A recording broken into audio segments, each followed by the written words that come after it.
LCS means everything to me. I'm very motivated to get back in LCS. I feel ready for Copenhagen. I'm mentally prepared. I think my team is mentally prepared. And I think we're going to take it.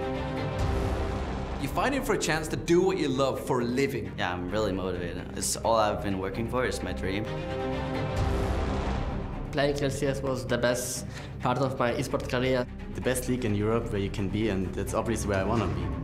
Being in the LCS would mean a lot to me. I've already tried to qualify twice, but this time, third time's a charm. Battle Atlantic, it's all about bragging rights. Like, we didn't fly overseas just to be like, just to lose. We're actually here to win something, we're just not here to troll around. I'm a little bit nervous, since I've been here before. We're gonna qualify for sure. Last season, it was the first season of LCS. Of course, I want to do it again. Promo relegation for most of these teams is the most important tournament they've ever been a part of.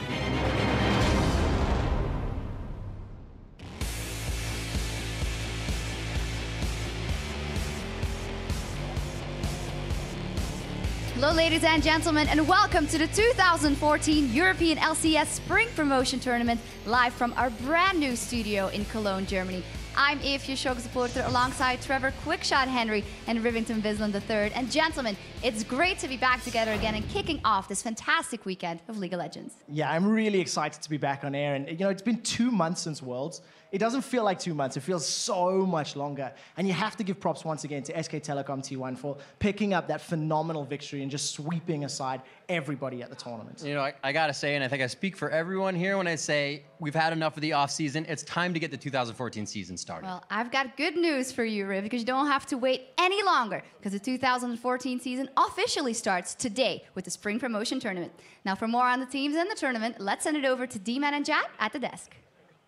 Thank you very much, Shocks. I am Lee D-Man Smith, and alongside me once again is Joshua Jack Leesman. It is great to be back, that is for sure. And of course, the teams that will be taking part in this weekend's tournaments will not only be fighting for a pro contract and a chance to compete in the LCS, but they'll be taking an important step towards every team's ultimate goal, and that is, of course, competing in the 2014 World Championships that this year will be in Korea. So, while that seems like a lofty goal, and it's not that far-fetched though, because both the Lemon Dogs and Cloud9 went from the Challenger team to World Championship participants in just one split. Yeah, and we've known the 3 former LCS teams that will be in this tournament since Gamescom. It was actually just a week ago that the 3 Challenger teams were finally decided, and the Copenhagen Wolves dominated the Challenger round robin. They went 5-0, and they earned the first Challenger berth in this weekend's tournament. Super Hot Crew was the second team to qualify, and KMT took out TCM Gaming in the final game there, and they were the third Challenger participant.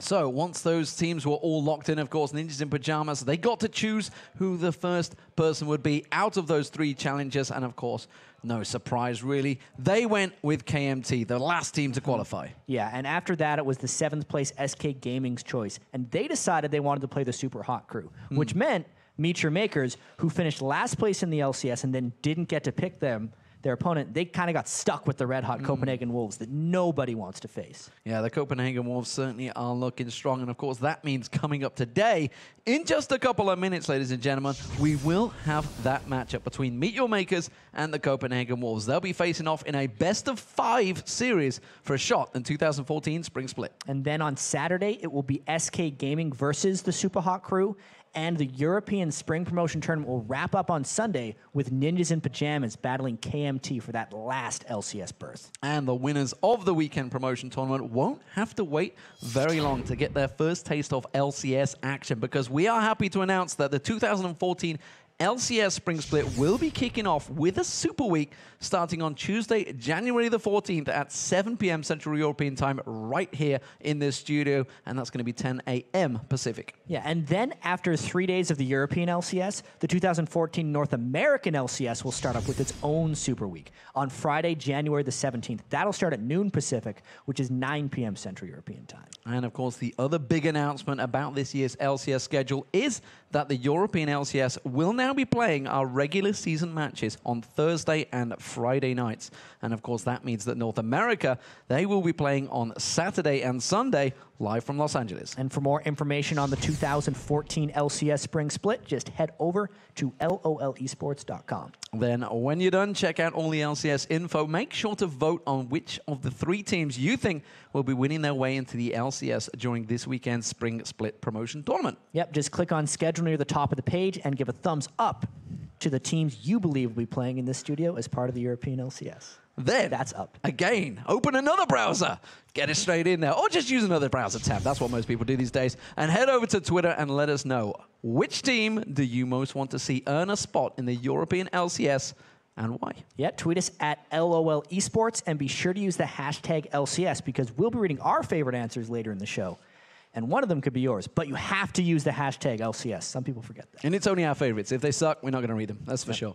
Now, of course, another piece of exciting news for you guys. This weekend, we'll not only be bringing you the promotion tournament, you all know it. We'll also be broadcasting the debut of the Battle of the Atlantic. The top 5 North American and European LCS teams will go head-to-head for bragging rights, essentially. I mean, at least until the next All-Star game. We will see about that. Of course, the first ever Battle of the Atlantic kicks off on Saturday at 6 p.m. Central European Time with the LCS Summer Split's 4th place squads in both, obviously, North America and Europe facing off against each other. That is Alliance, formerly known as Evo Geniuses. They're going to be playing their first match against Skara and Team Dignitas. Then, Sunday, that's when TSM strike. We will see, of course. They were the 2nd place teams. And, well, the new mid laner, Bjergsen, will be joining them. And they're going to be taking on a very new look Lemon Dogs. And then the Battle of the Atlantic will continue the next week during the North American Spring Promotion Tournament with Counterlogic Gaming taking on Team Alternate. Then after that, the team that was formerly known as Vulcan is now XDG Gaming. They're going to battle the Red Hot Gambit Gaming. And then the final game of the Battle of the Atlantic, of course, is the rematch of the World Championship quarterfinal with Peke and Fnatic taking on Meteos and Cloud9. Yeah, some great games coming up. And, of course, while Fnatic blew away Cloud9 during the Worlds, a lot of time has passed since then. What kind of effects is the new patch going to have on the game? Yeah, I mean, considering the amount of change to the game that happened in this patch, we haven't seen too many huge ripples in the competitive scene yet because it does seem like we're still playing the same game. But the main things that I'm going to be watching for is the strength of the jungle in the mid and later parts of the game. Because early on, all the extra wards and the fact that you can't do the quick level 3 gank like you used to be, it's different power progression for those junglers. And also, the biggest thing, I think, is the team's abilities to close out games if they only have a small advantage. Because at least in the 2 promotion tournaments in North America and in Europe, there were a lot more back-and-forth games than we're used to seeing. And I want to see if that trend continues here. Lots of changes and plenty of